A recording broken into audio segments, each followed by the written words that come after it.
Hey, Chief. Thanks for coming in. Our suspect, Jimmy Donaldson, known commonly by his username MrBeast, who over the 5 past years have risen to become the greatest content creator in the history of YouTube's platform. MrBeast began his rise from humble origins as just a kid in a room making videos, and has slowly upscaled his content more and more and more to now it becoming so huge and so massive that the production company he works under is one of the most successful productions in the entirety of entertainment. Jimmy Donaldson has, of course, always kept YouTube's slogan at the forefront of his mind: broadcast yourself. He always records videos of him and his friends and has forever, and as the content has scaled dramatically, the core of these videos is the same. His content typically runs from 8 to 12 minutes and contains so much action and is so fast-paced that any 8 to 12-year-old watching is going to be fully enwrapped. However, in 2024, we began to investigate some allegations around MrBeast. And as we continued down this path of knowledge, we found out that his authentic facade, the good-natured Jimmy that we all know and love, started to chip away piece by piece to reveal the corporate underbelly at the heart of MrBeast Corporation. Now, MrBeast has been on our radar for a long time. Obviously, this man is not free from controversy, and as being the most popular creator on the platform, obviously there's going to be a bunch of things that people are saying about you. We have our most common Squid Game video that he released after the release of the original show, which kind of misunderstood the point of the show and said, well, what if that game show was fun, right? People like Squid Game, why don't we do some more of that? The blind thumbnail kid, where he healed a bunch of blind people. This performative activism that MrBeast is very proud in doing is better than not doing anything at all. But at the end of the day, if you heal a bunch of blind kids and nobody sees it, does it even happen? MrBeast has this whole wing of his production company that is focused on philanthropy, making sure to maximize this philanthropy for both profit and views. And of course, Beast Burger Ghost Kitchens. Now, Jimmy, of course, has been in contact with us. He has a lawsuit currently with the Ghost Kitchen company that he worked with. However, Beast Burger is another prime example of how MrBeast prioritizes profit margins over content. The Beast Burger and its quality is irrelevant to the fact that MrBeast was able to very quickly and very rapidly create a best-selling fast food chain in a country almost immediately without any regulations around food safety. MrBeast is far from a perfect figure. There are many things that, for many people, for a long time have had criticisms of. However, that being said, for the most part, the perception around MrBeast was positive. People viewed him as a lesser of many evils. All of the creators on YouTube, all the new entertainment and late night talk shows that are flooding the platform, at the end of the day, the most subscribed channel is still just a guy making videos. Sure, the scale and production and data behind those videos are crazy expensive. But at the end of the day, MrBeast kept that authenticity. He was just a dude and his friends making videos with money that they just happened to make. It's a rags to riches story. Jimmy Donaldson has videos of him when he was younger. He's reposted them 5 years later of him sitting in his room going, man, I really wish I can make videos. I don't know what I'm gonna do if I can't make videos. The man is content driven, and that has definitely kept going as his content has gotten bigger and bigger and bigger. But as your content gets so huge, eventually what happens is it starts to bubble so far that it can't help but burst. And unfortunately, this year, that bubble was pierced by so many different allegations thrown at MrBeast. Of course, the first one being the genesis of this investigation, Ava Chris Tyson's allegations. Now, Ava Chris Tyson has been a member of the MrBeast family for a long time. MrBeast has his core group of friends that have been in most of his videos for most of his lifespan, and Ava Chris Tyson is one of those. In 2024, it was revealed that Ava Chris Tyson had been grooming young fans, sending illicit messages to underage fans of MrBeast, and immediately was brought into the media's attention. This is a very serious allegation. This goes way outside of the internet noise that surrounded most of MrBeast's criticism. Sure, we can make videos about how Squid Game is less than ideal, but at the end of the day, he's allowed to make the content he wants to make. However, grooming allegations are a crime. That's something that cannot be brushed under the rug or pushed off as bad criticism. This is a serious allegation, and it was taken as such. Ava Chris Tyson was immediately removed from all MrBeast videos, and MrBeast made a statement, a beautifully corporate statement that we will get very, very used to as this continues to go on, to say, we are no longer working with Ava Chris Tyson, she is no longer part of the MrBeast family, and we don't want anything to do with that. We've done a full investigation onto it, and we're making sure that this won't happen again. Now, this is a very corporate response, the idea of an employee being fired for misconduct, and MrBeast's authenticity began to quickly shift into corporate mode. He is, after all, the CEO of this company, and he is very business-oriented. No matter what happens in this video, I cannot stress this enough, MrBeast is a business genius. However, that being said, much like Elon Musk and Jeff Bezos and all the other CEOs of the world, there is still a level of inauthenticity that all of these rich people have. Ava Chris Dyson is the first member of the core MrBeast crew to be completely removed from it. The problem with this being that the cast of characters that MrBeast has built up over all of these years, that everyone has started to build relationships with and care about, all of the kids that watch this platform that recognize the people, suddenly one of them has been completely axed. And other than just addressing what happened, it was not mentioned in any videos, and it did not mess with the production cycle of MrBeast's content.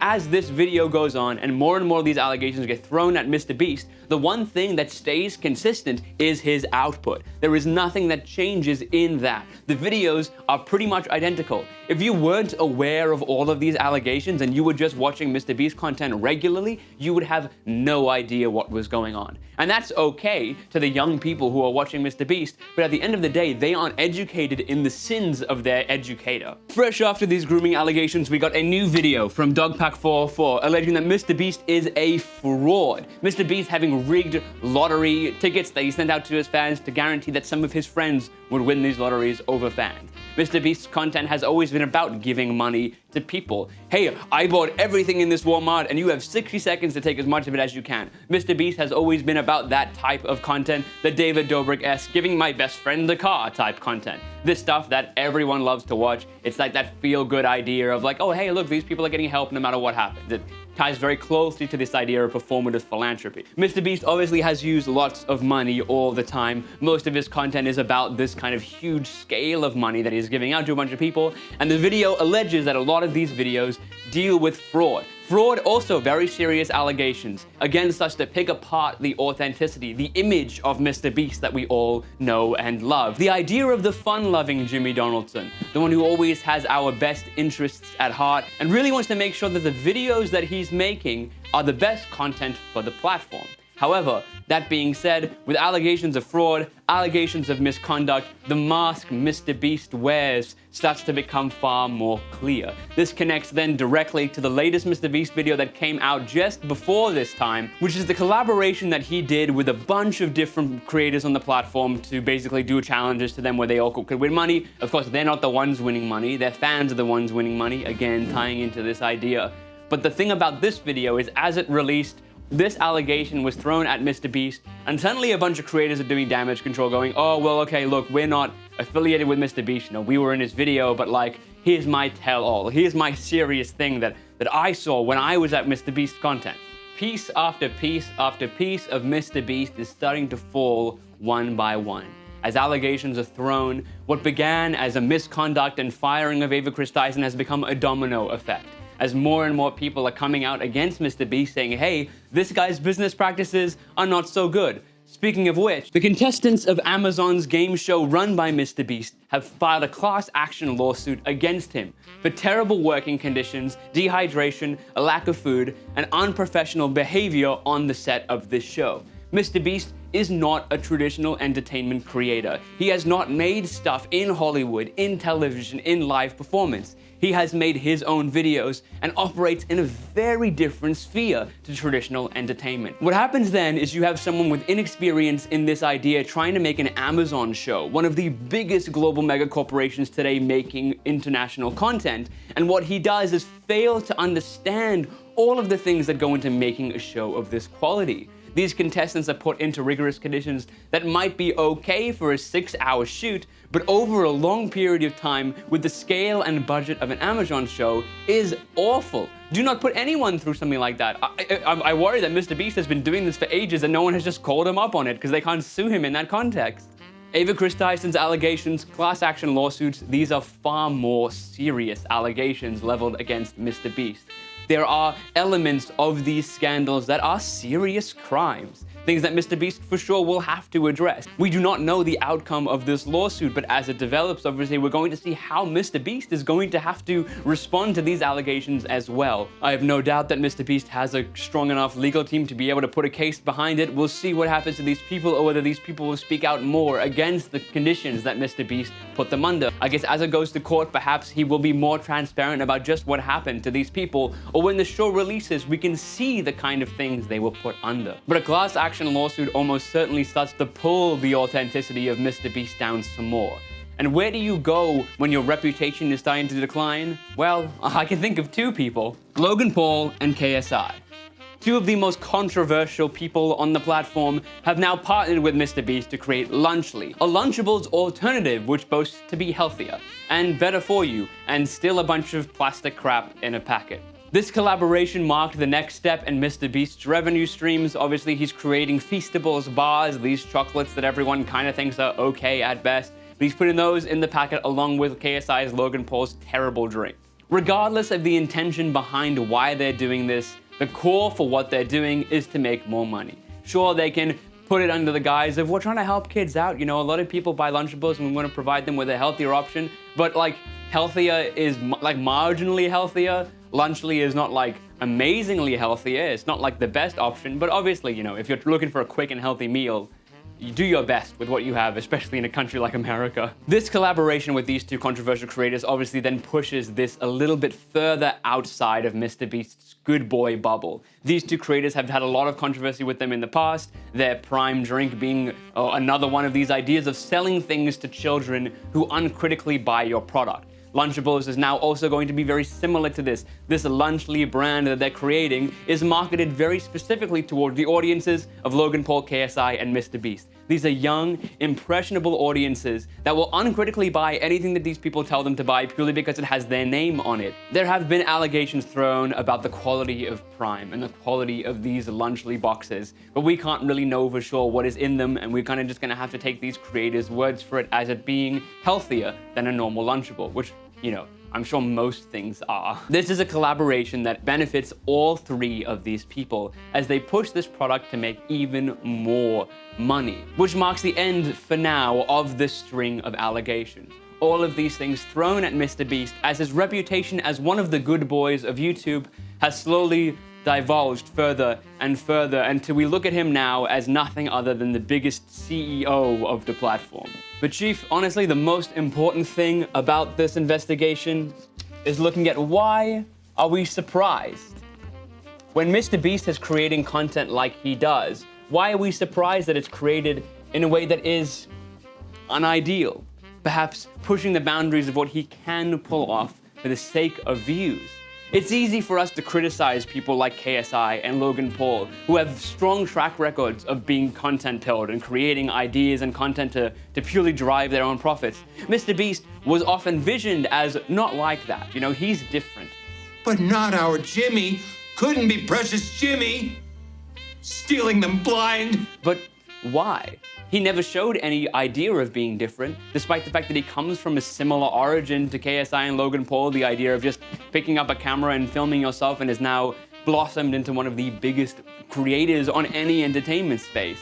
But why did we not see this coming? Why are we surprised that MrBeast acts in a way that is entirely content-pilled? His various responses to these allegations are awfully corporate. It reads as a business trying their best to cut ties with parts that are going to prevent their business from being profitable or seen ideal in the eyes of others, in the eyes of potential investors, in the eyes of sponsors. MrBeast's videos are littered with any sort of way he can make more money.